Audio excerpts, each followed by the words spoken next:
अतिथियों का बहुत बहुत स्वागत करती हूँ। यहाँ पे पधारे हुए साधुओं का हृदय की गहराइयों से आप सभी का हम अभिनंदन करते हैं।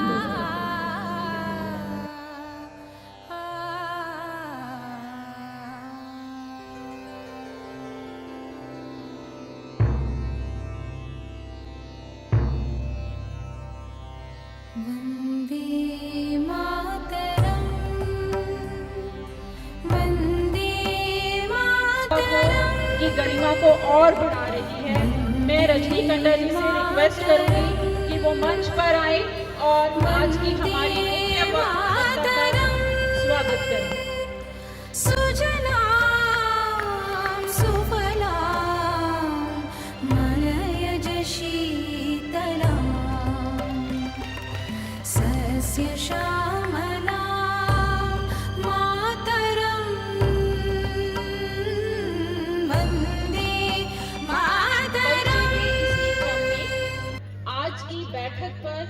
आज की बैठक में मंच पर आसीन हमारे विशेष अतिथि का हार्दिक अभिनंदन। उपस्थित समस्त जन को आपके बारे में परिचित करवाना चाहती हूँ। आपने हिंदी विषय से MA, MPhil, PhD, net, UGC जैसी शिक्षा ग्रहण की। आपके पास बतौर शिक्षिका 16 वर्षों का प्रखर अनुभव है और साथ में पंजाब विश्वविद्यालय चंडीगढ़ में शिक्षा अध्ययन बोर्ड की सदस्य रही हैं। आपकी लिखी हुई रचनाएं जैसे शिक्षक प्रभावशीलता का एक अध्ययन, पंजाब के जालंधर जनपद में मूल्यों के संबंध में किशोरावस्था के बीच समायोजन का अध्ययन, इसी प्रकार आपने लगभग 15 पेपर्स का प्रकाशन किया है। आपके लेखन में विशेष आवश्यकता वाले बच्चों की शिक्षा अधिनियम और जिस विषय के लिए आज हम यहाँ एकत्रित हुए हैं, महिलाओं को सशक्त बनाने में शिक्षा की भूमिका, इस तरह प्राप्त जानकारी के अनुसार कुल 22 लेख और अध्याय शामिल हैं।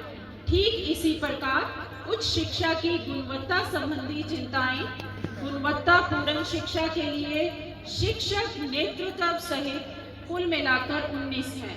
संपादक के रूप में हिंदी शिक्षण, मार्गदर्शन एवं परामर्श एवं कौशल आधारित प्रकाशित पुस्तकों की संख्या 13 है।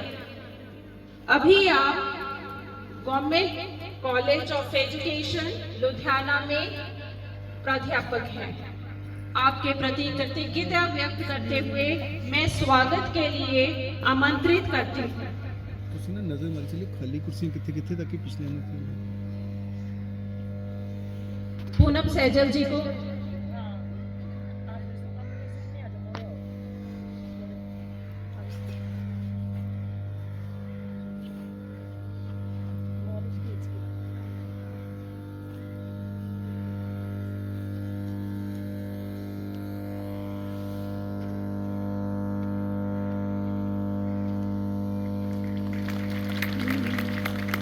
अकादमी परिषद के रूप में विभिन्न संघों के सदस्य रहते हुए परीक्षा व मूल्यांकन समिति की भी सदस्य रही हैं। भारतीय कॉलेज की प्रिंसिपल एसोसिएशन की उपाध्यक्ष एवं कई अन्य पदों पर रहते हुए राष्ट्रीय और अंतर्राष्ट्रीय पुरस्कार प्राप्त किए, जैसे best citizen of India award, Bharatiya Shiksha Ratna award, best educationist award, Rajiv Gandhi education excellence award, Vidya Ratna award, best principal award, international goal achiever award और बहुत लिस्ट लंबी है।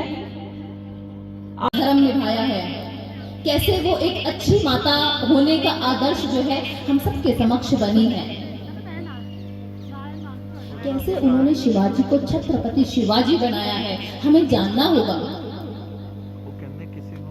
वो समय जब संघर्ष काल था और कोई एक हिंदू राजा हो, ऐसा कोई सोच भी नहीं सकता था उस समय पर। माँ है माता का रूप प्यारा, करना इसी की सेवा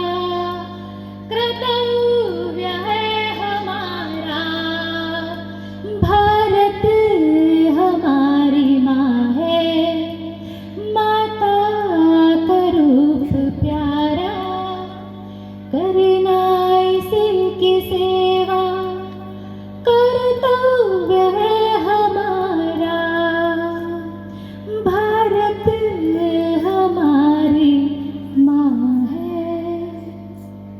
हम सबको ये भूलना नहीं है कि हम जो हैं इस माँ भारती की पुत्रियां हैं और हमने हमेशा इस राष्ट्र के कार्य के लिए तत्पर रहना है, खड़े रहना है।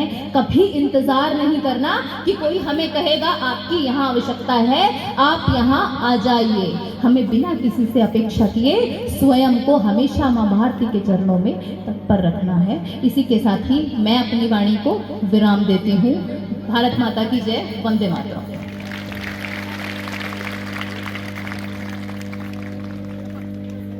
कभी हार नहीं होती। नन्ही चींटी जब दाना लेके चढ़ती है, कुछ किए बिना ऐसे ही जय जयकार नहीं होती। कोशिश करने वालों की कभी हार नहीं होती, कुछ किए बिना ऐसे ही जय जयकार नहीं होती। अंत में यही कहूंगी, हमारे आदरणीय प्रधानमंत्री जी ने जो एक वाक्य कहा कि मेरा जन्म ही इसलिए हुआ है, तो आप सब ने उसको साकार करना है। मैं भी उसका हिस्सा हूँ, आप भी उसका हिस्सा हो। आओ, उठो, जागो और अपने आप को पहचानो। समाज आपका, धरती आपकी, सब कुछ आपका। तो अंत में मैं यही कहूँगी, माँ भगवती के जन्म में, माँ भारती के जन्म में प्रणाम करते हुए वंदे मातरम। भारत माता की।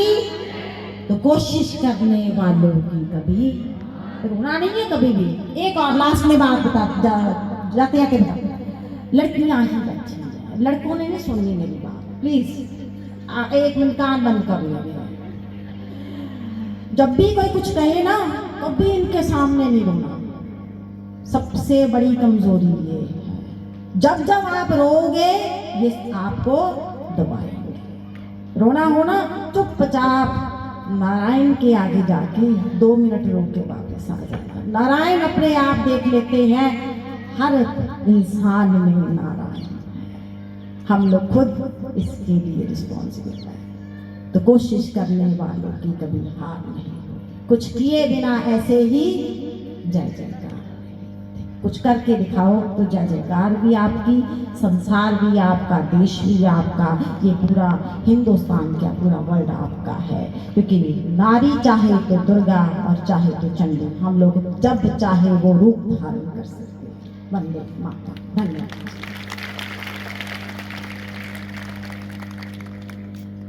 धन्य शक्ति कम नहीं आंखों, जिन आंखों में हाला है इन आंखों में ही ज्वाला है। इसी के साथ मैं यहाँ की एक सफल महिला, नारी शक्ति की प्रतीक, आज की मुख्य अतिथि डॉक्टर किरण अरोड़ा जी को आमंत्रित करती हूँ। यहाँ पर आपके समक्ष आने का मौका दिया। मैं दाएं बाएं चित्र देख रही थी तो डॉक्टर किरण बेदी जी को देख के मेरे ध्यान में एक बात आई, क्योंकि वक्त भी मुझे थोड़ा ही दिया गया है। 2021 में वो मेरे कॉलेज में आई थी एज ए चीफ। 2020 में तब पुडुचेरी की वो गवर्नर थी, तो उन्होंने आके मेरे साथ एक बात शेयर करी जो मैं आप सभी के सामने शेयर करना चाहूँगी। उन्होंने कहा कि साउथ में उनको किसी कॉलेज में जाने का मौका मिला, वहाँ MBA के बच्चे थे। कहते मुझे ये कहा गया कि इनमें लीडरशिप स्किल्स की बात करना आप। कहते मैं रास्ते में जब जा रही थी टैक्सी में तो मैं सोच रही थी उन बच्चों को मैं क्या कहूँगी, क्या उनको लीडरशिप की स्टोरीज बताऊँ, किसने क्या किया, इसने ये किया, इसने ये किया, आपके पास भी ये गुण होना चाहिए, ये स्किल होनी चाहिए, ये करेज होना चाहिए, आपको एडवेंचरस होना चाहिए। फिर कहते मेरे माइंड में ये बात है कि ये बताऊंगी तो पता नहीं, सुनी सुनाई बात जब एक्सपीरियंस ना की हो, किसी के बारे में बताई हुई हो तो उनके सिर से ऊपर ना निकल जाए। कुछ ऐसा कहूँ जो उनको इम्बाइब कर सके, जो उनके DNA का पार्ट बन जाए। फिर कहते मैंने सोचा कि मैं अपने से ही बात शुरू करती हूँ। कहते फिर भी रहा नहीं गया, मैंने सोचा कि इनका लेवल तो देखूं कि कहाँ तक ये हैं, कहाँ तक मैं हूँ, कहाँ तक इनको जाना है, या मेरी स्टोरी देखकर ये क्या समझेंगे। कहते मैंने सोचा, उनसे पूछा मैंने कि आपके इनहेरेंट फियर्स क्या है, आपको किस चीज़ से डर लगता है, क्या एप्रीहेंशंस है आपको, क्या आप सोचती हैं, आपकी विचारधारा क्या है, कौन सी चीज़ है जो आपको ब्लॉक करती है। तो उन बच्चों ने जो MBA परस्यू कर रहे थे उन्होंने ये कहा, NIT था वो, उन्होंने ये कहा ma'am the biggest fear is dowry, ma'am the biggest fear is marriage. कहते हैं शॉक, मैं MBA के बच्चों से ऐसी उम्मीद नहीं कर रही थी। फिर मैंने सोचा कि जब जो जैसा है वही वो एक्सप्रेस कर रही है, इसका मतलब है चाहे वो MBA में है, लेकिन अगर उनके फियर्स हैं तो हैं, मुझे एक्सेप्ट करना चाहिए। कहते फिर मैंने सोचा कि अब मेरी बारी आई है, मैं उनको बताऊं कि जब मैं आपकी एज की थी तो मैं क्या सोचती थी, मेरे क्या फियर्स थे, मेरे क्या डर थे, क्या मैं इतनी बोल्ड थी, क्या मैं इतनी एडवेंचरस थी जितनी मैं आज हूँ। फिर बच्चों में भी थोड़ी जिज्ञासा उत्पन्न हुई तो उन्होंने भी कहा कि यस मैम, आप बताएं आपके क्या फियर्स थे जब आप हमारी एज के थे। तो डॉक्टर किरण बेदी जी ने कहा मेरा ये फियर था, जिसको आप फियर भी कह सकते हो और नहीं भी कह सकते हो। मैं ऐसा सोचती थी कि मैं इंडिपेंडेंट बनूं, मैं कैरियर में इंडिपेंडेंट बनूं, मैं कैरियर की चॉइस में इंडिपेंडेंट बनूं, मैं इमोशनली इंडिपेंडेंट बनूं, मैं फिजिकली मेंटली स्पिरिचुअली इंडिपेंडेंट बनूं, मैं लीड रोल में आऊं। कहते ना क्राउड जो होता है वो एक लीडर के पीछे चलता है, लीडर अकेला होता है, क्राउड उसके पीछे चलता है। क्राउड लीडर होता है, वो लेड बाय होते हैं, वो उसके पीछे चलने वाले होते हैं। कहते मेरा तो यही था कि मैं ऐसा करूं, और हम सबको पता है कि डॉक्टर किरण बेदी जी ने क्या कर दिखाया। फर्स्ट विमेन IPS ऑफिसर वो रही हैं, किरण से वो करेन बेदी भी बनी है, उसे उनकी बोल्डनेस भी शो होती है, कितनी एडवेंचरस है। मुझे पुडुचेरी नैक की इंस्पेक्शन के लिए मुझे पुडुचेरी जाने का मौका मिला, और जाने से पहले मैं उनसे बात की क्योंकि तब तक वो पुडुचेरी की गवर्नर नहीं थी, वो दिल्ली वापस आ चुकी थी। तो उन्होंने मुझे बताया कि वहाँ जाके ये चीज़ें देखना जो मैंने बनाई है, जिसकी शुरुआत मैंने की है। और वहाँ पर मुझे 4 दिन में रही और लोगों से मेरी इंटरेक्शन भी हुई। मैं बहुत ज़्यादा हैरान हुई कि इतने थोड़े टाइम में वो इतना काम कर गई। मैं यही कहना चाहती हूँ कि अगर आपके हौसले बुलंद हैं, you are not less than anybody, आप किसी से कम नहीं हो। अभी जो मेरे से पहले स्पीकर्स थे वो बता रहे थे कि हमारा कितना, तमन्ना जी बोल रही थी, हमारा कितना पास्ट हमारा किस तरह का रहा है। हमें औरत को वर्शिप किया गया है, सरस्वती माँ, लक्ष्मी माँ, दुर्गा माँ, वर्शिप वाला उनको प्लेस दिया गया है। और जब मैं एडम और ईव दोनों इकट्ठे रहते थे तो ये एक अंडरस्टैंडिंग थी कि एडम जो है वो फील्ड्स में काम करेंगे, ईव जो है वो घर का काम करेंगी, तो उसी में वो कन्फाइंड रहेंगी। चाहे औरत 4 दीवारी में कन्फाइंड तो रही, लेकिन एक्सप्लॉइटेड भी हुई, लेकिन वो तो गॉन बाय बात है, पास्ट की बात है। हम सिर्फ इंस्पिरेशन ले सकते हैं कि हमारा पास्ट बहुत बढ़िया पास्ट रहा है, जो पास्ट की औरतों ने कर दिखाया वो आज की औरत भी कर सकती है, वो तो हम जानते ही हैं। अब इंडियन क्रिकेट टीम में अगर मैं आपसे पूछूं कि हमारे इंडियन क्रिकेट टीम का कैप्टन कौन है, मुझे पक्का पता है, पूछने का टाइम नहीं है, टाइम लगेगा। आप विराट कोहली कहेंगे, आप दीपा के बारे में शायद बात नहीं करेंगे, क्योंकि आपके जहन में है ना कि कुछ इस तरह के डोमेन्स हैं जिसमें मेन फोक आगे है, वीमेन फोक आगे नहीं है। अब इसरो में इतने सैटेलाइट्स भेजे गए, जो रॉकेट वीमेन ऑफ इंडिया है वो भी इंडियन ही है, वो भी दीपा ही है। अब हमें पता है जयललिता जी को 5 बार वो चीफ मिनिस्टर रही, और उन्होंने लोगों की पॉवर्टी, गरीब लोगों के लिए उन्होंने इतना कहा, तभी उनका 5 बार चयन हुआ। एक लड़की, मैं उसका नाम भूल रही हूँ, जिसको एसिड अटैक किया गया था, जब उस पर एसिड अटैक हुआ उसने ये डिटर्मिनेशन करी कि जितनी भी औरतों का, लड़कियों का एसिड अटैक होगा उनको मैं एडजस्ट करूँगी। उन्होंने उदयपुर में और आगरा में, एक और सिटी में शेरोज नाम के एसिड अटैकर विमेन के लिए कैफे खोले, ताकि अगर कुछ भी दुर्घटना हुई है तो हमें बिल्कुल आंख नीचे करके बैठने का, रोने का ये हमारे लिए नहीं बनता। We must fight against all the evils. कोई प्रश्न पूछना है तो बोलिए, माइक का है। कोई प्रश्न पूछना चाहता है? I was a teacher, पहले टीचर थी यहाँ पे, तो I have gone to Canada recently. But अभी भी मेरे मन में जो एक प्रश्न है, आज हम क्योंकि लड़कियों के लिए बात कर रहे हैं, तो एजुकेशन लेवल भले ही पंजाब का हम जितना मर्जी ऊपर देख लें, बट जहाँ तक मैंने देखा है गर्ल्स को आज भी हमारी वही सोच है कि ज़्यादातर लड़कियों को पढ़ने के लिए आगे नहीं भेजा जाता।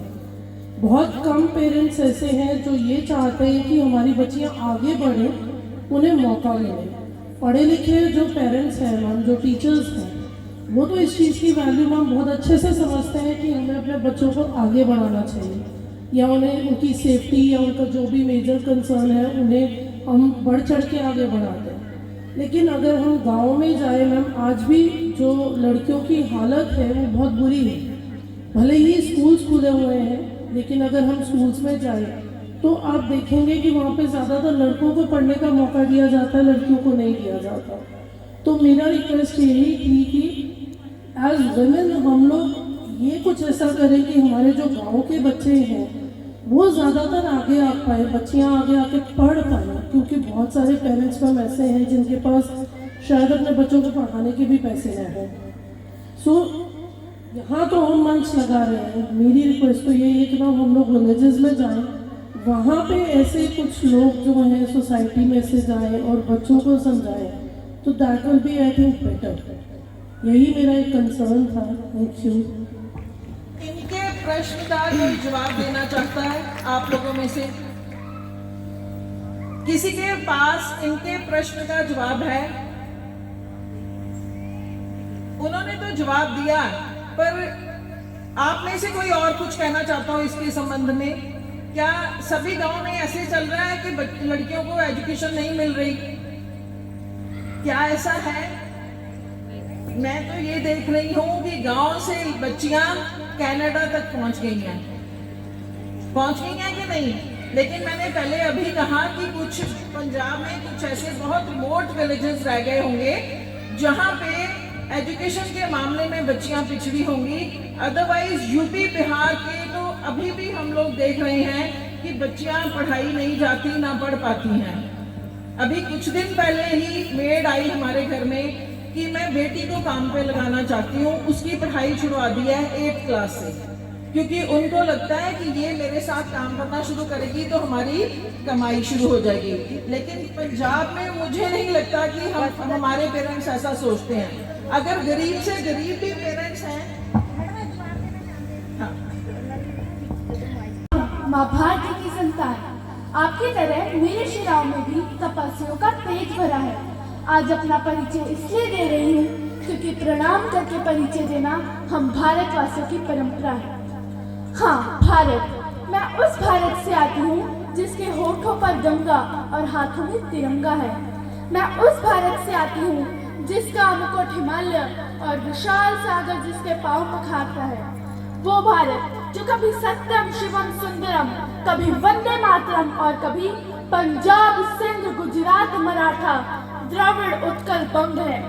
मैं उस भारत से आती हूँ जो ठुकराए हुए लोगों की शरण स्थली बन जाता है और 7 समुंदर पार परदेशियों को भी ब्रदर्स एंड सिस्टर्स कहकर बुलाता है। मैं उस भारत से आती हूँ जिसने विश्व को हितोपदेश और कर्मयोग सिखाया, लेकिन खुद कभी अपना पराया नहीं सीख पाया और वसुधैव कुटुंबकम के सिद्धांत पर जिया। मेरा भारत वह नीलकंठ है जिसने खुद विष पीकर दूसरों को अमृत दान किया। मेरा भारत कर्मण्येवाधिकारस्ते का रस्ते गाता है, तीनों लोकों का स्वामी होकर भी माखन चुराता है और महाअवतार होकर भी माँ के हाथों मार खाता है। मैं उस भारत से आती हूँ जहाँ जनहित के लिए एक राजपुत्र सन्यासी हो जाता है। मैं राम के भारत से आती हूँ जहाँ पिता की एक बात पर बेटा सिंहासन त्याग वनवासी हो जाता है। मैं उस भारत से आती हूँ जो स्त्री को उसके स्वाभिमान से पहचानता है, एक कुंवारी माँ को माँ सती कुंती के नाम से जानता है और माँ का वचन पालने वाली 5 पतियों वाली द्रौपदी को देवी मानता है। मेरा भारत आकाश सा बलवान है, फिर भी धरती सा धैर्यवान है। मेरा भारत प्रेम का पुण्य लोक है और अहिंसा का जन्म स्थान। लेकिन अगर नारी का निरादर हो जाए तो हमारा बच्चा बच्चा हनुमान है। पढ़ो हमारा इतिहास जो हमारे मस्तक पर छपा है। एक दुशासन ने हमारी बेटी का आंचल खींचा, हमने 100 भाइयों की चिता जला दी। एक रावण ने हमारी माँ का हरण किया, हमने पूरे राक्षस कुल की लंका लगा दी। मैं उस भारत से आती हूँ जहाँ धर्म की रक्षा के लिए पिता का बलिदान और 4 पुत्रों को राष्ट्र को समर्पित कर देता है। मैं उस भारत से आती हूँ जहाँ पत्नी जब आत्मा को झकझोरती है तो 40 सिंह दिल्ली की फौज का मुंह तोड़ गुरु से बेगावा फड़वा डालते हैं। मैं उस भारत से आती हूँ जो दुनिया को गिनती गिनने के लिए शून्य देता है और अंतरिक्ष में जाते हुए 5 देशों के 104 सैटेलाइट एक ही बार में ले जाता है। मैं उस भारत से आती हूँ जहाँ अर्धांगिनी जब सत्य पथ दिखलाती है तो रामचरितमानस भी रच दिया जाता है। मैं उस भारत से आती हूँ जो हॉलीवुड की एक फिल्म से भी आधे खर्च में चंद्रयान चांद पर पहुंचा देता है और यही नहीं, सूर्य का तेज नापने के लिए आदित्य L1 सूर्य की ओर उड़ाने का साहस रखता है। मैं उस भारत से आती हूँ जहाँ की लेडीज इसरो साइंटिस्ट जो पहले अटेम्प्ट में ही मंगलयान को मंगल पर पहुंचा देती हैं एवं कोरोना को मात देकर मानवता को बचाने के लिए पूरे विश्व के लिए कोरोना वैक्सीन तैयार कर देती हैं। मैं उस सनातन भारत से आती हूँ जो धन्यवाद भाव से भरा हुआ सूर्य, चंद्र, पर्वत, नदी, वनस्पति और गाय की पूजा करता है। मैं उस भारत से आती हूँ जो आर्थिक व सामाजिक समानता रखते हुए अपना हर त्योहार मनाता है। मैं उस भारत से आती हूँ जहाँ भीलनी से शबरी एवं क्षत्रिय राम जो एक बेर के माध्यम से पूरे समाज को समरसता का पाठ पढ़ा देते हैं। मैं उस भारत से आती हूँ जो इतना सहिष्णु है कि 16 बार भी गौरी को क्षमा कर देता है, पर बात हद से बढ़ जाए तो शत्रु की छाती पर चढ़कर सर्जिकल स्ट्राइक कर देता है। मैं उस भारत से आती हूँ जो ना कभी रुका, न झुका, न डरा है। मैं उस भारत से आती हूँ जो वीरों की वसुंधरा है। मैं उस भारत से आती हूँ जो विज्ञान एवं शांति का पहला शंखनाद और मानवता का अंतिम आसरा है। आज अपना परिचय इसलिए दिया क्योंकि प्रणाम करके परिचय देना हम भारतवासियों की परंपरा है। प्रणाम।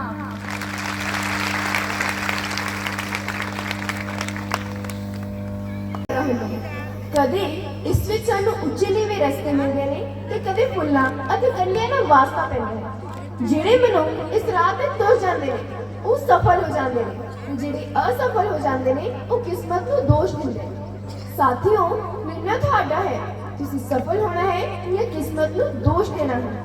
ਹਾਂ, ਪਰ ਇਹ ਗੱਲ ਪੱਕੀ ਹੈ, ਜਿਹੜੇ ਸਫਲ ਹੋ ਜਾਂਦੇ ਨੇ ਉਹ ਰੁਕਦੇ ਨਹੀਂ, ਝੁਕਦੇ ਨਹੀਂ। ਤੇ ਅੱਜ ਮੈਂ श्री दीपक जतोई जी की अजिही सिक्ख्या भरपूर कविता लैके ਤੁਹਾਡੇ सामने हाजिर हुई ਹਾਂ ਅਤੇ उम्मीद करती ਹਾਂ कि ਤੁਸੀਂ इस कविता ਨੂੰ सुन के अपने अंदर एक नवी खिली ऊर्जा ਨੂੰ महसूस करोगे। ओ राही तू रुक ना कि नित दे मुसाफिर निराशा दे नजदीक ढुकदे नहीं हुंदे। ਇਹ ਧਰਤੀ ਉਹ ਚੰਦਾ ਹਵਾ ਤੇ ਸਿਤਾਰੇ सदा चलते रहंदे ने, रुकदे नहीं हुंदे। पहाड़ा दी छाती नूं छलनी बना के जो सोमे निकलदे ने सुकदे नहीं हुंदे। जिन्हां जां हथेली ते रखी हुई है वो दुनिया झुकाउंदे ने, झुकदे नहीं हुंदे।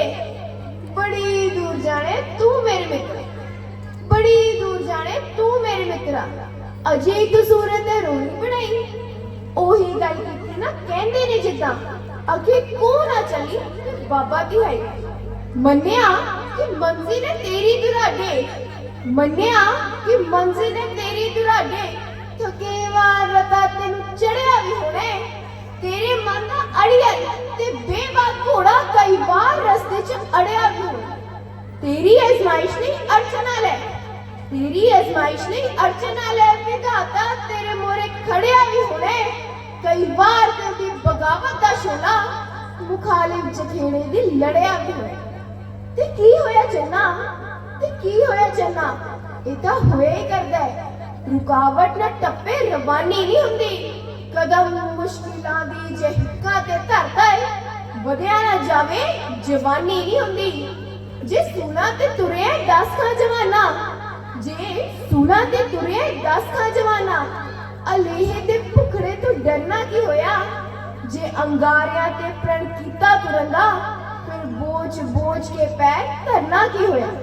जे हस के जीवन सुखाने सीखिया, जे हस के जीवन सुखाने सीखिया, फिर ठंडे जे होके भरना की होया, सदा शेर करते ने पानी च सिद्धा, बहाना बह जाना तो तरना की होया, कमर जे कसी तो मुड़ मुड़ के ताकना, कमर जे कसी तो मुड़ मुड़ के ताकना, तेरे सिर ते फर्जा दी पांडे चन्ना, ए वद के रुकना या रुक रुक के बदना, तेरी वीरता उत्ते तब्बा चन्ना, तू दुनिया दे चक्कर नू ललकार के कह दे कि चक्कर मैं तेरे भुआगे हटांगा, सनेहा दे होनी नू हिम्मत दे हथी, अखीरी मैं तेनू नवा के हटांगा, तू ला हौसले नाल पट्टा नू थापी, तू ला हौसले नाल पट्टा नू थापी, मुसीबत नू कह तेनू ढा के हटांगा, तूफाना नू कह के वद के आओ मैं किश्ती किनारे ते ला के हटांगा,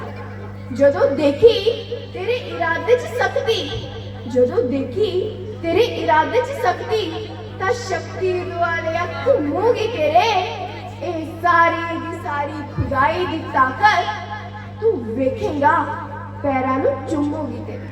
धन्यवाद।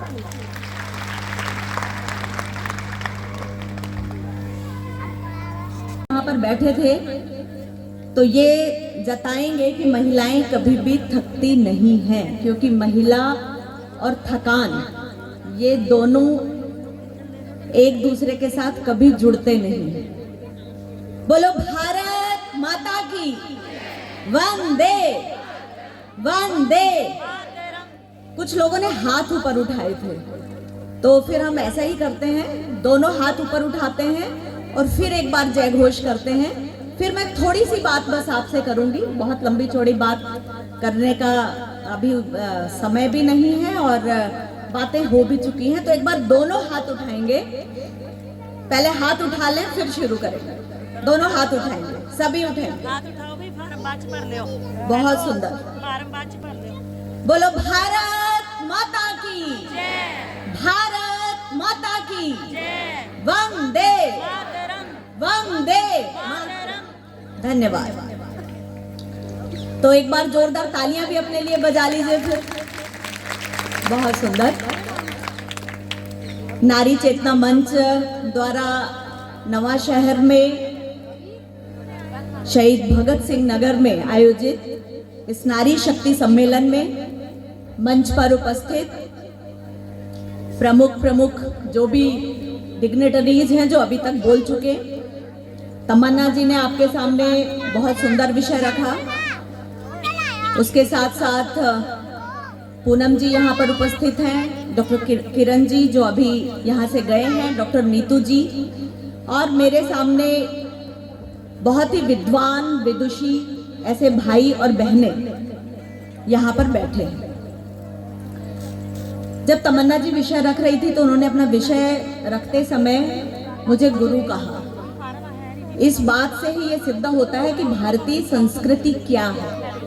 भारतीय संस्कृति वो है जिससे भी वो एक शब्द भी अगर सीखता है तो उसको अपना गुरु मानता है। और इस नाते से अगर हम देखें तो यहाँ जो भी हम सब बैठे हैं सभी एक दूसरे के गुरु हैं और सभी एक दूसरे के शिष्य हैं। इसलिए हम ये मानते हैं कि हम अपने बड़ों से भी सीखते हैं, अपनी समान आयु वालों से भी सीखते हैं और अपने छोटों से भी सीखते हैं। और वही सब सीखते सीखते हम किसी एक स्थिति में आते हैं और जीवन पर्यंत सीखते रहते हैं। और इसलिए ये कहते हैं कि यदि हम अंतिम समय में भी हैं तो भी भारतीय संस्कृति ये कहती है कि उस समय भी हम सीख रहे होते हैं। और वो सीखने का, मनन करने का, चिंतन करने का भाव इस बात से ध्यान में आता है कि यदि कोई व्यक्ति मृत्यु शैया पर है और उसको पता है, क्योंकि उसका चरित्र इतना उत्तम रहा, उसका मन बुद्धि आत्मा इतनी उत्तम रही कि उसको पता है कि मेरे जीवन का अंतिम समय आने वाला है, तो वो उस समय दो ही बातों को याद करता है। एक कहता है कि मेरे मुख में गंगा जल की बूंदे डालना, क्योंकि गंगा मेरी माँ है। वो मुख से बोलता है तो किसको याद करता है? अपनी माँ को याद करता है। उसको चोट भी लगती है तो अपनी माँ को याद करता है। और उसके साथ साथ वो कहता है कि मेरे कानों में कुछ श्लोक पढ़ो, कुछ मंत्र पढ़ो, गायत्री मंत्र पढ़ो, या मुझे मेरे कानों के अंदर मुझे कुछ ऐसे श्लोक सुनाओ जिसको हम कहते हैं महामृत्युंजय मंत्र। और वो महामृत्युंजय मंत्र उस समय बोले जाते हैं, और इस तरह से गीता के श्लोक भी सुनते सुनते वो व्यक्ति इस जीवन से सुखपूर्वक चला जाता है। तो ये तो वो देश है जिसमें, ये वो संस्कृति है जिसमें व्यक्ति जब जन्म लेता है, यानी गर्भ संस्कार, जो 16 संस्कारों की बात की गई है, उस 16 संस्कार में सबसे पहला गर्भ संस्कार और फिर अंत में अंतिम संस्कार। तो ये सारे 16 संस्कार इस रूप में बनाए गए कि जिसमें व्यक्ति हर पल कुछ न कुछ सीखता है और हर पल कुछ न कुछ सिखाता है। आज हम यहाँ पर उपस्थित हैं पंजाब में, और इससे पहले क्योंकि हमने भारतीय संस्कृति की भी बात करी, भारतीय संस्कृति में महिलाओं का स्थान क्या है इसकी भी बात करी, यहाँ पर समस्याएं कौन सी हैं उनके बारे में बात करी। तो कई बार हम कहते हैं कि समस्याएं हमारी हैं तो समाधान भी हम करेंगे। जैसे स्वामी विवेकानंद जी ने कहा कि महिलाओं को शिक्षित करो, अपनी समस्याओं का समाधान वे स्वयं कर लेंगे। तो एक विषय इसमें और रखना था कि भारत के विकास में महिलाओं की भूमिका क्या है, योगदान क्या है। यहाँ पर भी जो चर्चा होनी थी, जो चर्चा और ज्यादा हम कर सकते थे यदि हमारे पास समय होता, कि भारत के विकास में वास्तव में महिलाओं का योगदान क्या है, उसकी भूमिका क्या थी, क्या है और क्या हो सकती है। तो पंजाब जब है तो भारत, पूरे भारत को यदि हम देखते हैं तो पंजाब को देखे बिना उसको समझ नहीं सकते, पंजाब को समझे बिना उसको समझ नहीं सकते। यहाँ पर बहुत सारे चित्र हैं, उन चित्रों में वर्तमान भारत के राष्ट्रपति द्रौपदी मुर्मू जी का चित्र है, किरण बेदी का चित्र है, फिर उसके बाद में अबक्का, रानी अबक्का का चित्र है, उसके बाद में मैं देखती हूँ तो अहिल्याबाई होलकर का चित्र है, सामने मैं देखती हूँ तो रानी गाईदिन्यू का चित्र है, और उधर आती हूँ तो रानी लक्ष्मीबाई का चित्र है, फिर आती हूँ तो माता गुजरी का चित्र है, फिर आती हूँ तो दुर्गा भाभी का चित्र है, और फिर उससे आगे यदि आते हैं तो जिन्होंने शिक्षा की अलख जगाई सावित्रीबाई फुले का चित्र है। मैं गुरुमुखी ठीक से पढ़ नहीं सकती, प्रयास किया, लेकिन जो चित्र है वो चित्र इस मन मस्तिष्क पर अमिट छाप छोड़े हुए हैं, जिनको वर्षों से हमने समझा है, जाना है, और जिनके जीवन चरित्र को सुनकर पढ़कर उस पर चलने का प्रयास किया है। ये इसलिए मैंने बताया कि यहाँ पर आप जो सब बैठे हैं उन्होंने शायद अभी सारे चित्र देखे भी नहीं होंगे, और कुछ चित्र बाहर भी लगे हुए हैं। अब विचार करने की बात यह है कि ये चित्र लगाए क्यों गए। तो लगाए इसलिए गए कि कभी भी किसी के भी ऐसे चित्र लगते हैं या किसी के भी बारे में तब लगाया जाता है जिसने जीवन में कुछ ऐसा किया हो जो दूसरों को प्रेरित करता है।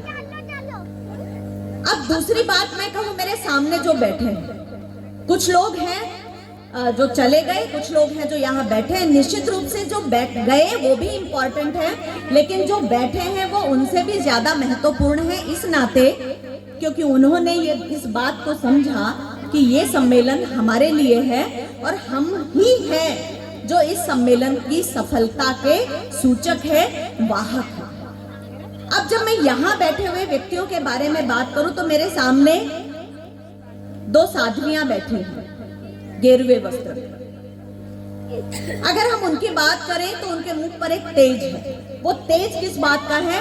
वो तेज उस बात का है कि उनके अंदर जो ज्ञान का प्रकाश है, जो ब्रह्मचर्य का प्रकाश है, जो सत्यता का प्रकाश है, जो जीवन की सात्यता का प्रकाश है, जो अंदर है वो बाहर आता है। उनके बगल में ब्रह्म कुमारी से भी एक बहन बैठी है साध्वी, वो सफेद वस्त्र में है।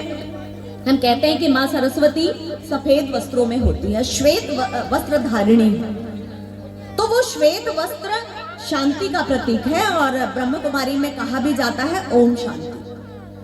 और कभी भी कहीं पर यदि थोड़ा सा भी विवाद होता है तो क्या कहते हैं? पंजाबी में कहते हैं ठंडरक, हरियाणा में भी ठंडरक ही कहते हैं, और आमतौर पर हिंदी में कहते हैं शांति रखो, शांति का दान दो। तो वो शांति सिर्फ उस बातचीत को शांत करने के लिए ही नहीं, आपके मन के अंदर भी एक असीम शांति उत्पन्न होगी। जैसे ही आपके मन के अंदर शांति आएगी, हमारे मन से जो दुष्विचार हैं वो बाहर निकल जाएंगे और जो अच्छे विचार हैं वो आएंगे। और सफलता का सूचक किसी भी व्यक्ति का अच्छे विचार ही हो सकते हैं। हो सकते हैं कि नहीं हो सकते? जोर से बोलेंगे, हो सकते हैं कि नहीं हो सकते? हो सकते हैं।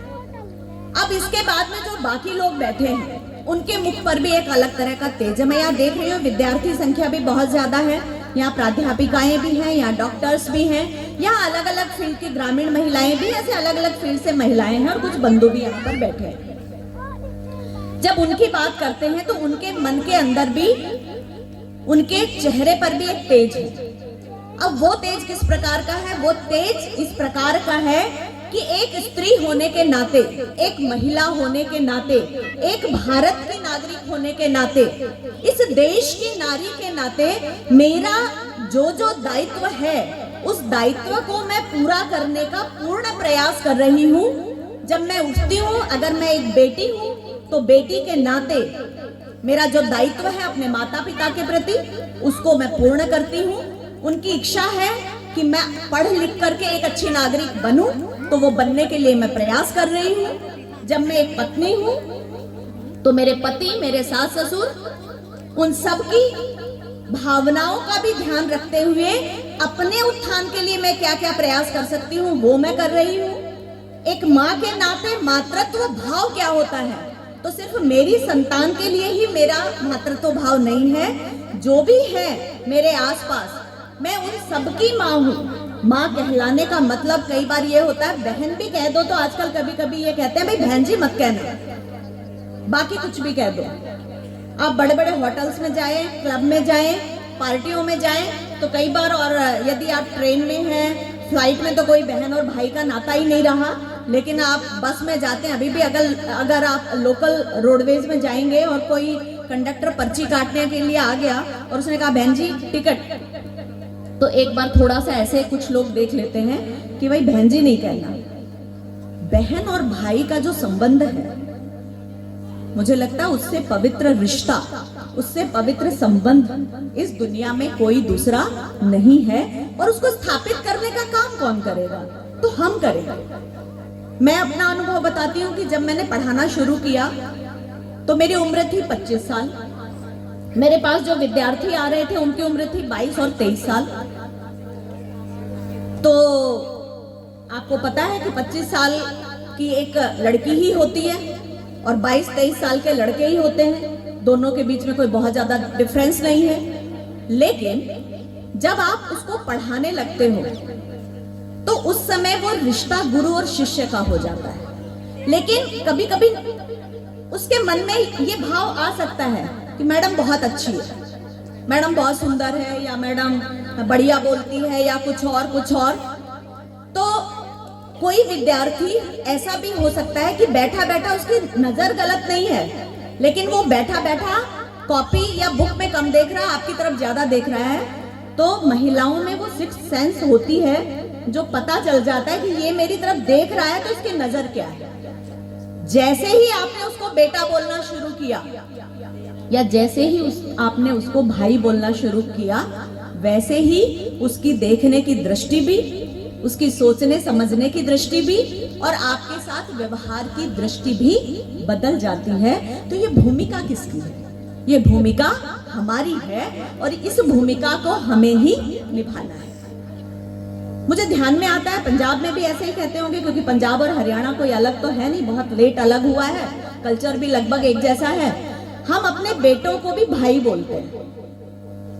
कहते हैं ना कि जब बेटा इतना बड़ा हो जाए कि बाप की जूती उसके पैरों में आने लग जाए तो वो मित्र हो जाता है, दोस्त हो जाता है, भाई हो जाता है, बराबर का हो जाता है। तो माँ के लिए भी ऐसा ही है।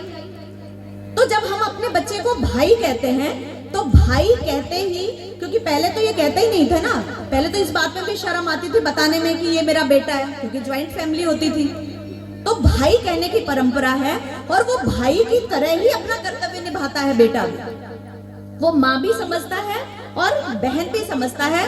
इसलिए जो बेबे शब्द है, बेबे कहीं माँ के लिए प्रयुक्त होता है और बेबे कहीं बहन के लिए भी प्रयुक्त होता है। तो इसलिए भाई पुत्र भी है और भाई भाई भी है और कहीं कहीं भाई, अगर बेटी बुआ के यहाँ पली बड़ी तो भाई पिता भी है, क्योंकि हमारे यहाँ तो मामा के और बुआ के यहाँ पलने की भी परंपरा है। तो ये कुछ बातें मैंने आपको इसलिए कही, ये संस्कृति का भी हिस्सा है और हम क्या हैं, हम क्या होने चाहिए और कैसे होने चाहिए उसका भी। अब जब मैंने यहाँ पर कुछ चित्र देख के मेरे मन में आया कि मैं वही सब बातें कहूँ, बातें करूँ, सोचा तो कुछ और था, लेकिन अभी मैं थोड़ा पर्सनल 1-to-1 आपके साथ में बात करती हूँ। जब माता गुजरी देवी की बात आती है, जब माता गुजरी की बात आती है, तो क्या वो सिर्फ पंजाब में होती है? नहीं होती, वो पूरे देश में होती है और देश के साथ साथ वो पूरे विश्व में भी होती है, क्योंकि माता गुजरी वो है जिन्होंने गुरु गोविंद सिंह को जन्म दिया। माता गुजरी वो है जिन्होंने अपने पोतों को वो संस्कार दिए कि बार बार ये कहा जाता है कि जिसने अपने चारों सुत वार दिए हों, ऐसी माँ फिर भी अडिग खड़ी रही हमेशा और अमिट पहचान बनाकर जो रही, ऐसी माँ हमारी रोल मॉडल है। तो जब हम रोल मॉडल्स की बात करते हैं कि कौन होनी चाहिए, तो वो माता गुजरी जैसी होनी चाहिए। यहां पर कुछ प्रश्न आ रहे थे। एक प्रश्न उसमें ये था कि भाई बेटे और बेटियां विदेश बहुत जा रहे हैं, उसमें भी कनाडा का नाम ज्यादा आता है और कहते ही हैं कि पंजाब के बाद दूसरा पंजाब कहीं नजर आता है तो वो कनाडा में नजर आता है। तो एक बार मेरी किसी से बात हो रही थी, तो उन्होंने कहा कि भाई अभी ऐसा हो रहा है कि ओल्ड एज होम ज्यादा खुलते जा रहे हैं। अब ओल्ड एज होम ज्यादा खुलते जा रहे हैं तो उसमें भी 5 स्टार कल्चर भी आता जा रहा है। मैंने किसी से कहा कि मुझे कोई एक और काम करना है, सामाजिक काम तो हम कर रहे हैं, तो सामाजिक काम में ही थोड़ा एक कुछ और भी करना है, तो मुझे क्या करना चाहिए? तो उन्होंने कहा कि आपके पास 2 एकड़ लैंड है, तो उसमें आप एक काम कर लीजिए कि आप एक तो उसमें ओल्ड एज होम खोलिए और दूसरा आप उसमें थोड़ा जो नेचुरोपैथी की तरह वेलनेस का एक सेंटर बनाइए। मुझे वेलनेस सेंटर तो समझ में आया, लेकिन मुझे ओल्ड एज होम समझ में नहीं आया, क्योंकि ये हमारी परिपाटी में कब शामिल हो गया कुछ पता ही नहीं चला। मैंने कहा ऐसा क्यों? और उन्होंने कहा वो थोड़ा आप अच्छे बनाइएगा, क्योंकि पैसा देने वाले बहुत हैं, उनको सिर्फ ऐसी जगह चाहिए जो उनको फैमिलियर लगे, जो उनको सुकून दे सके, जो उनको आराम दे सके और जो उनको उनकी सारी आवश्यकताओं को पूरा कर सके। तो पैसा तो है, लेकिन फैमिलियर हो, ये दोनों बातों को आप समझिएगा। परिवार पैसे से नहीं मिलता, परिवार परिवार से ही मिलेगा। बुजुर्ग होने के बाद अपने पोते पोती, दोते दोती, नाते नाती वो चाहिए। बेटा बेटी जब बाहर से आए हैं तो वो आकर के एक बार पूछ लें कि माँ पिताजी आप ठीक हो, दवाई ली कि नहीं ली, खाना खाया कि नहीं खाया, 2 मिनट पैरों के हाथ लगा दिया, या थोड़ी सी इधर उधर की, आज मैंने ये किया, आज मेरी फैक्ट्री में ये हुआ, आज मेरे ऑफिस में ये हुआ। चंद बातें अगर आपने उसके साथ कर ली तो उनका जीवन धन्य हो जाता है। इससे ज्यादा उनको और कुछ नहीं चाहिए। हमने उसको पैसे से तोल दिया। तो मैंने पूछा था, किसी ने कहा कि अभी ये वृद्धाश्रम ओल्ड एज होम ज्यादा खुल रहे हैं, तो मैंने कहा कि क्यों खुल रहे हैं? तो उन्होंने कहा कि बच्चे बाहर जा रहे हैं। तो उत्तर भी आपके ही पास है। मैंने एक ही बात कही कि, और ये भी मैं अपने जीवन के अनुभव से कह रही हूँ कि टचवुड भगवान की दया से मेरा बेटा भारत में ही है, मेरे ही साथ है और ठीक ठाक बेटा और बहू दोनों है। यहाँ भी बहुत सारे लोगों के सब यही है, सभी बाहर जाते हैं ऐसा नहीं, और सभी बाहर जाने वाले गलत हैं ऐसा भी नहीं। इस बात को भी ध्यान रखने की आवश्यकता है। तो हमने कहा कि हम जब बच्चों को पढ़ा रहे होते हैं, क्लास ये हमारी भूमिका है, समझिएगा इस बात को। पता तो है हमें, सिर्फ वही है कि हनुमान जी को उनकी शक्तियों को याद दिलाना है कि यदि समुद्र को पार कर सकते हो तो आप ही पार कर सकते हो। माता सीता की अगर जानकारी ला सकते हो तो आप ही ला सकते हो, क्योंकि आपके अंदर वो ताकत है। तो यहाँ जो हम सब बैठे हैं हमारे अंदर वो ताकत है। तो हम जब हमारा बच्चा 10th में होता है तो मैंने वो घर देखे हैं जो अपने रिश्तेदारों को घर में बुलाना बंद कर देते हैं कि बोर्ड है। 12th आता है तो और बंद कर देते हैं कि बोर्ड है, और यदि कोई ना तो शादी में उसको लेकर के जाते हैं फंक्शन में, ना किसी को आने देते हैं, आ भी गए तो उसका रूम बंद है, वो अपने रूम के अंदर है, उसको पता ही नहीं है कि कब किसके क्या हो गया। इच्छा तो उसकी बहुत होती है, लेकिन पहले हम रोक देते हैं, और जब वो कहीं अच्छे से स्टैब्लिश हो जाता है तो हम बड़े गर्व से कहते हैं, कहना भी चाहिए कि मेरे बेटे का पैकेज 1 करोड़ का है, मेरे बेटे का पैकेज 50 लाख का है। लेकिन इस पैकेज की दौड़ में हमने उसको ये संस्कार देना ही भूल गए, चाहते थे लेकिन ये संस्कार देना ही भूल गए कि उस पैकेज और उस पैसे के साथ परिवार तीसरा पी भी है जिसको संभालना है और जिसके साथ रहने से ही ये जिंदगी है। तो अब ये नहीं है तो क्या करना, अब इसका रोना तो रोएंगे नहीं, तो नहीं है तो क्या करना। तो इसमें जिम्मेदारी महिलाओं की बनती है कि हम परिवार के नाते बच्चों को ऐसे संस्कार दें कि वो चाहे पास में रहे चाहे दूर रहे, वो परिवार भाव के साथ में रहे। वो कब आप कर सकते हैं ना कि अभी एक नया ट्रेंड में देखने में आ रहा है मुझे, कि जो पहले कहते थे भाई 2 ही फैमिली पढ़ते थे, न्यूक्लियर फैमिली और ज्वाइंट फैमिली, एक एक्सटेंडेड फैमिली और होती थी। अभी मुझे लगता है कि एक्सटेंडेड फैमिली ही आ गई है, किस रूप में आई है उसका सिर्फ प्रकार बदला, और वो हम बना सकते हैं।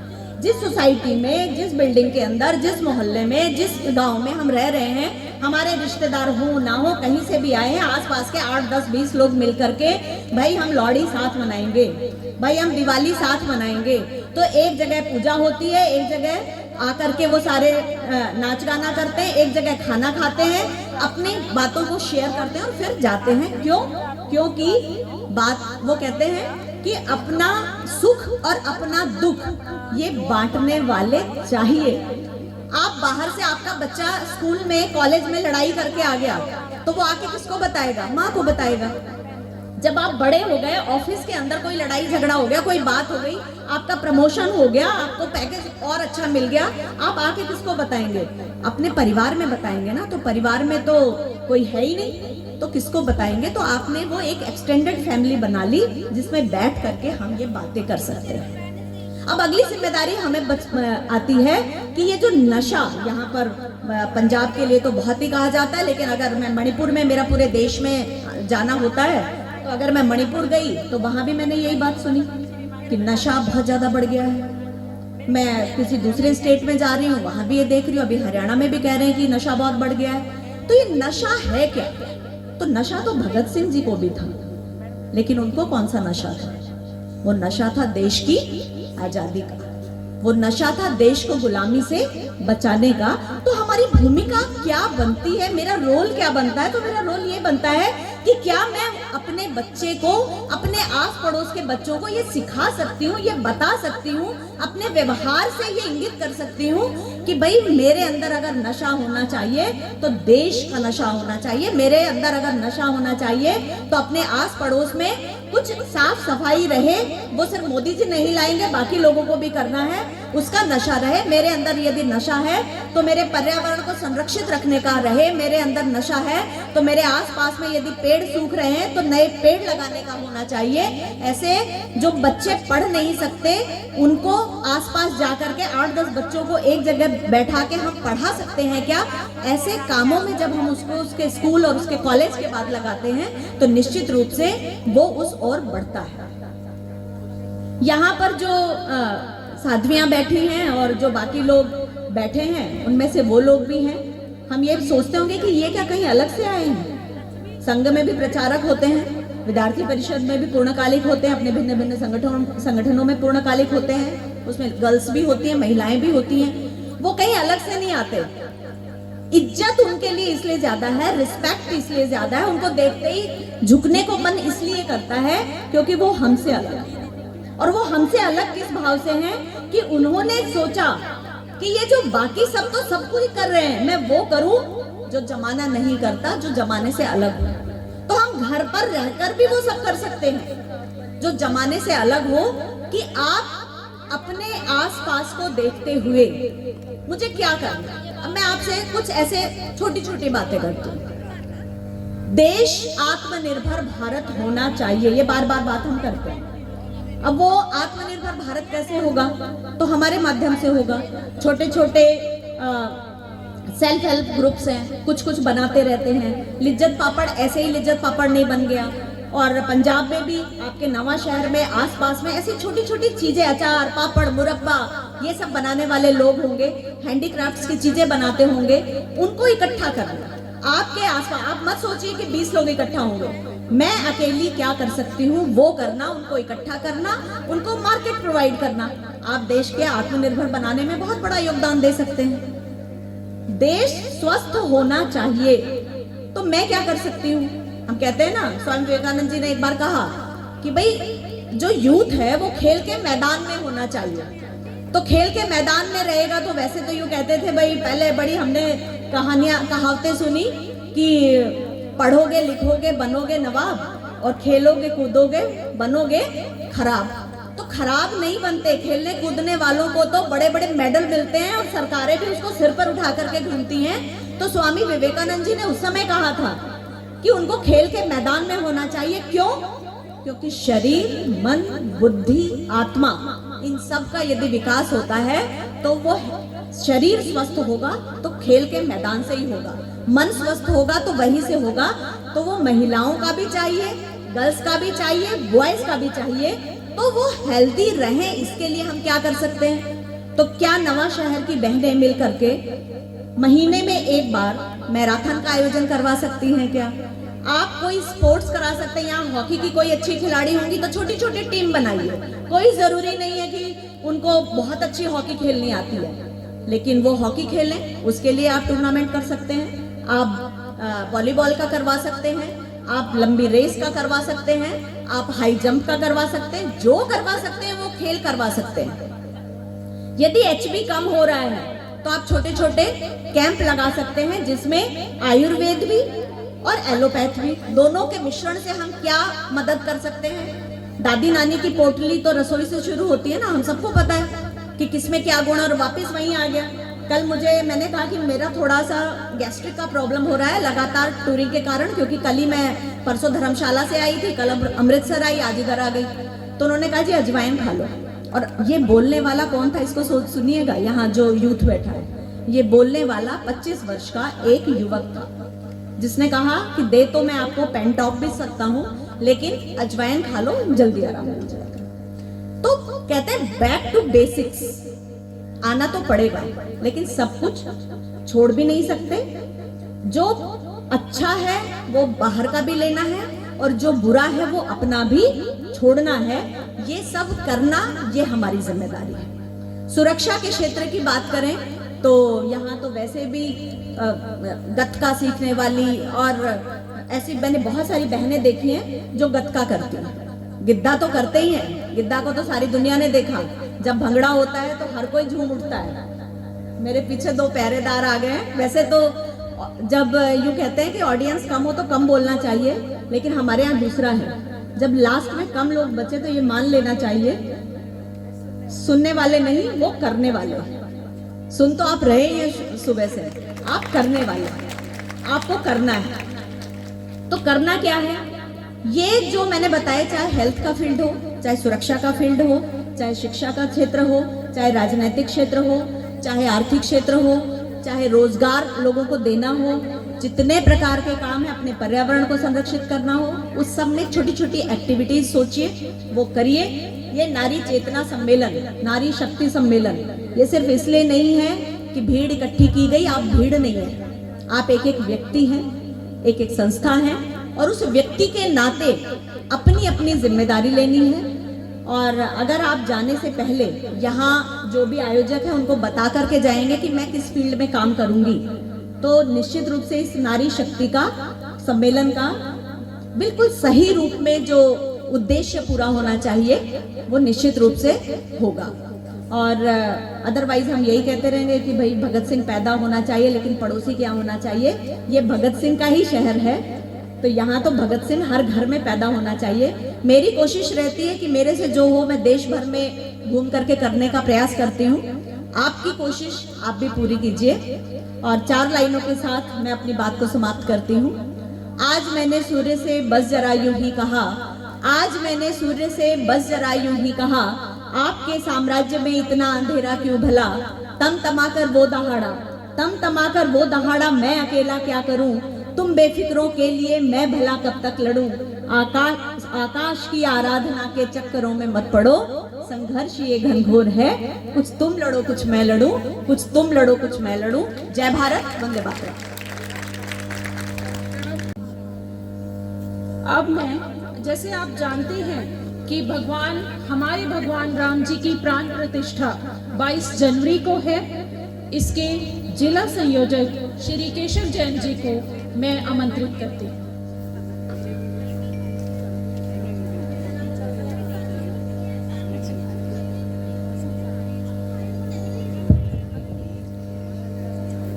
उपस्थित नारी शक्ति ਨੂੰ मेरा प्रणाम।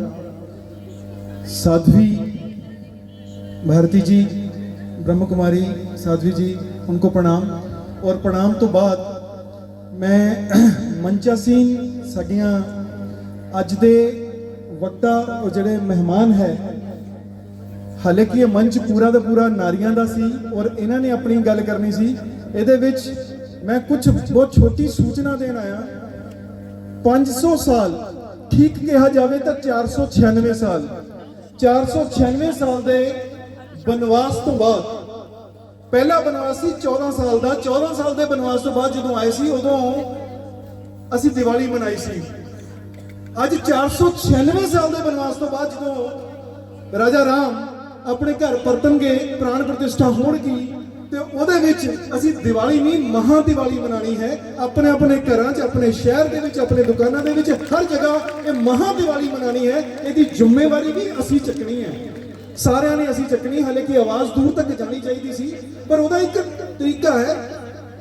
ਜੇ ਮੇਰੇ ਘਰ ਦੇ ਵਿੱਚ ਕੋਈ ਖੁਸ਼ੀ ਦਾ ਮੌਕਾ ਹੈ ਤਾਂ ਮੇਰੇ ਘਰ ਦੀ ਖੁਸ਼ੀ ਦੇ ਮੌਕੇ ਦੇ ਵਿੱਚ ਮੈਂ ਆਪਣੇ 4 ਜਾਣਿਆਂ ਨੂੰ, 4 ਸਾਥੀਆਂ ਨੂੰ ਜ਼ਰੂਰ ਕਹਿਣਾ ਬਈ ਇਹ ਫਲਾਣੀ ਜਗ੍ਹਾ ਤੇ ਜਾ ਕੇ ਗੜਸ਼ੰਕਰ ਵਾਲੇ, ਇਹ ਬਲਾਚੌਰ ਵਾਲੇ, ਬਠਿੰਡੇ ਵਾਲੇ, ਲੁਧਿਆਣੇ ਵਾਲੇ, ਜਲੰਧਰ ਵਾਲੇ ਰਿਸ਼ਤੇਦਾਰਾਂ ਨੂੰ ਤੁਸੀਂ ਸਾਡੇ ਵੱਲੋਂ, ਕਿਉਂਕਿ ਮੈਨੂੰ ਇੱਥੇ ਹੋਰ ਵੀ ਕੰਮ ਹੈ, ਤੁਸੀਂ ਸਾਡੇ ਵੱਲੋਂ ਨਿੰਦਾ ਜ਼ਰੂਰ ਦੇ ਆਈਓ ਕਿ ਸਾਡੇ ਘਰ ਇਹ ਫੰਕਸ਼ਨ ਹੈ ਤੇ ਨਿੰਦਾ ਦੇ ਆਈਓ, ਇਹ ਨਿਮੰਤਰਣ ਦੇ ਕੇ ਆਈਓ ਵੀ ਆਹ ਡੱਬੇ ਤੁਸੀਂ ਦੇ ਕੇ ਆਣੇ ਆ, ਇਨਵੀਟੇਸ਼ਨ ਕਾਰਡ ਤੁਸੀਂ ਦੇ ਕੇ ਆਣੇ।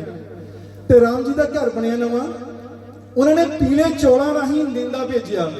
ਉਹ ਜਿਹੜੇ ਪੀਲੇ ਚੌਲਾਂ ਰਾਹੀਂ ਨਿੰਦਾ ਭੇਜਿਆ, ਅਸੀਂ ਜਿੱਦਾਂ ਆਪਣੇ ਸਿਰਫ 4 ਆਪਣੇ ਖਾਸ ਬੰਦੇ ਚੁਣਦੇ ਆ, ਇਦਾਂ ਰਾਮ ਜੀ ਨੇ ਸਾਨੂੰ ਚੁਣਿਆ ਕਿ ਤੁਸੀਂ ਇਸ ਭਾਰਤ ਵਰਸ਼ ਦੇ ਕੱਲੇ ਘਰ ਦੇ ਵਿੱਚ ਜਾ ਕੇ ਇੱਥੋਂ ਦੀ ਨਾਰੀ ਸ਼ਕਤੀ ਨੂੰ ਨਾਲ ਲੈ ਕੇ, ਸਾਰਿਆਂ ਨੂੰ ਨਾਲ ਲੈ ਕੇ, ਕੱਲੇ ਘਰ ਦੇ ਵਿੱਚ ਮੇਰੇ ਵੱਲੋਂ ਪੀਲੇ ਚੌਲ ਲੈ ਕੇ ਜਾਣਾ ਤੇ ਨਿੰਦਾ ਦੇ ਕੇ ਆਣਾ ਕਿ ਮੇਰਾ ਘਰ ਨਵਾਂ ਬਣਿਆ ਤੇ ਮੇਰੇ ਘਰ ਦੀ ਚੱਕ ਤੇ ਜ਼ਰੂਰ ਆਇਓ। ਤੇ ਚੱਕ ਹੈਗੀ 22 ਜਨਵਰੀ ਨੂੰ, ਨਵੇਂ ਮੰਦਿਰ ਜਿੱਥੇ ਪ੍ਰਾਣ ਪ੍ਰਤਿਸ਼ਠਾ, ਚੱਕ ਹੈਗੀ 22 ਜਨਵਰੀ ਨੂੰ। ਤੇ 22 ਜਨਵਰੀ ਨੂੰ ਅਸੀਂ ਸਾਰੇ ਤਾਂ ਅਯੋਧਿਆ ਜਾ ਨਹੀਂ ਸਕਦੇ, ਪਰ ਜਿੰਨੇ ਮੇਰੇ ਆਸੇ-ਪਾਸੇ ਦੇ ਮੰਦਿਰ ਹੈ, ਹਰ ਮੰਦਿਰ ਨੂੰ ਅਯੋਧਿਆ ਬਣਾਉਣਾ ਸੀ। ਉਹ ਪੀਲੇ ਚੌਲ ਜਿਹੜੇ ਤੁਹਾਡੇ ਘਰ ਪਹੁੰਚਣਗੇ ਔਰ ਜਿਹੜੇ ਤੁਸੀਂ ਬਾਕੀਆਂ ਦੇ ਘਰ ਪਹੁੰਚਾਓਗੇ। ਨਵਾਂ ਸ਼ਹਿਰ 'ਚ ਆ ਚੁੱਕੇ ਹੈ, ਆਸੇ-ਪਾਸੇ ਸਾਰੇ ਪਿੰਡਾਂ ਦੇ ਵਿੱਚ 12 ਜਗ੍ਹਾ ਅਲੱਗ-ਅਲੱਗ ਕੇਂਦਰ ਬਣੇ ਹੈ ਨਵਾਂ ਸ਼ਹਿਰ ਜ਼ਿਲ੍ਹੇ ਦੇ ਅੰਦਰ। ਉੱਥੇ ਉਹ ਅਕਸ਼ਤ ਜਿਹੜੇ ਉਹ ਚਾਵਲ ਹੈ, ਉਹ ਪੀਲੇ ਚਾਵਲ ਨਿੰਦੇ ਦੇ, ਉਹ ਕਲਸ਼ ਆਪਣੀ ਜਗ੍ਹਾ ਤੇ ਪਹੁੰਚ ਚੁੱਕੇ ਹੈ। ਹੁਣ ਉੱਥੋਂ ਹੋਰ ਕਲਸ਼ ਬਣ ਕੇ ਆਪਣੇ ਮਹੱਲੇ ਤੱਕ ਦੇ ਮੰਦਿਰਾਂ ਤੱਕ ਪਹੁੰਚਣਗੇ। ਅਸੀਂ ਹਾਣੀ ਮੰਨਾ ਇੱਕ ਰਾਮਦੂਤ ਸੀ ਜਿਹਨੂੰ ਅੱਜ ਤੱਕ ਅਸੀਂ ਗੁਣਗਾਨ ਕਰਦੇ 40 ਦੇ ਅੰਦਰ। ਉਹਨਾਂ ਨੂੰ ਮੌਕਾ ਮਿਲਿਆ ਸੀ ਰਾਮ ਦਾ ਦੂਤ ਬਣਨ ਲਈ। ਉਸ ਤੋਂ ਬਾਅਦ ਅੰਗਦ ਜੀ ਨੂੰ ਮੌਕਾ ਮਿਲਿਆ ਸੀ ਰਾਮ ਦਾ ਦੂਤ ਬਣਨ ਲਈ। ਉਸ ਤੋਂ ਬਾਅਦ ਹਾਲੇ ਤੱਕ ਰਾਮਦੂਤ ਨਹੀਂ ਸੀ, ਸਾਨੂੰ ਮੌਕਾ ਮਿਲਿਆ 496 ਸਾਲ ਬਾਅਦ। ਅਸੀਂ ਰਾਮ ਦੇ ਰਾਮਦੂਤ ਬਣ ਕੇ ਘਰਾਂ ਦੇ ਵਿੱਚ ਨਿੰਦਾ ਦੇ ਕੇ ਆਣਾ। ਇਹ ਅਸੀਂ ਖੁਸ਼ਕਿਸਮਤ ਹੈ, 496 ਸਾਲ ਬਾਅਦ ਇਹ ਮੌਕਾ ਮਿਲਿਆ ਔਰ ਸਾਡੀ ਜ਼ਿੰਦਗੀ ਦੇ ਅੰਦਰ ਇਹ ਮੌਕਾ ਮਿਲਿਆ। ਪਹਿਲਾਂ ਤਾਂ ਹੜ ਗਏ ਸਾਰੇ, ਯੁੱਧ ਕਰਦੇ ਨਿਕਲ ਗਏ, ਮੰਗਦੇ ਨਿਕਲ ਗਏ। ਇਸ ਕਰਕੇ ਕੋਈ ਵੀ ਅਛੂਤਾ ਨਾ ਰਹਿ ਜਾਵੇ। ਆਪਣੇ ਘਰਾਂ ਚ ਆਣਗੇ, ਆਪਾਂ ਬਾਕੀਆਂ ਨੂੰ ਨਿੰਦਾ ਦੇਣਾ। ਆਪਣੇ ਜਗ੍ਹਾ ਤੇ 22 ਜਨਵਰੀ ਨੂੰ ਪਹੁੰਚਣਾ ਆਪਣੇ ਮੰਦਿਰਾਂ ਦੇ ਵਿੱਚ। ਉੱਥੇ ਜਾ ਕੇ ਮਹਾ ਦੀਵਾਲੀ, ਘਰ, ਬਾਜ਼ਾਰ, ਦੁਕਾਨਾਂ, ਆਪਣੇ ਪਿੰਡ, ਆਪਣੇ ਸ਼ਹਿਰ, ਹਰ ਜਗ੍ਹਾ ਤੇ ਮਹਾ ਦੀਵਾਲੀ ਮਨਾਣੀ। ਬਸ ਇਹੀ ਮੇਰੇ ਤੁਹਾਡੇ ਚਰਨਾਂ 'ਚ ਬੇਨਤੀ ਸੀ। ਆਪਾਂ ਪੀਲੇ ਚੌਲ ਤੁਹਾਡੇ ਤੱਕ ਪਹੁੰਚਣਗੇ, ਨਹੀਂ ਤਾਂ ਤੁਸੀਂ ਆਪਣੇ ਏਰੀਏ ਦੇ ਮੰਦਿਰ ਜਾਂ ਉੱਥੋਂ ਦੀ ਕਮੇਟੀਆਂ ਦੇ ਕੋਲੋਂ ਪਤਾ ਕਰਨਾ ਵੀ ਉਹ ਨਿੰਦੇ ਦੇ ਚੌਲ ਤੁਹਾਡੇ ਘਰ ਜ਼ਰੂਰ ਆ ਜਾਣ, ਉੱਥੇ ਤੱਕ ਜ਼ਰੂਰ ਪਹੁੰਚਣ। ਧੰਨਵਾਦ।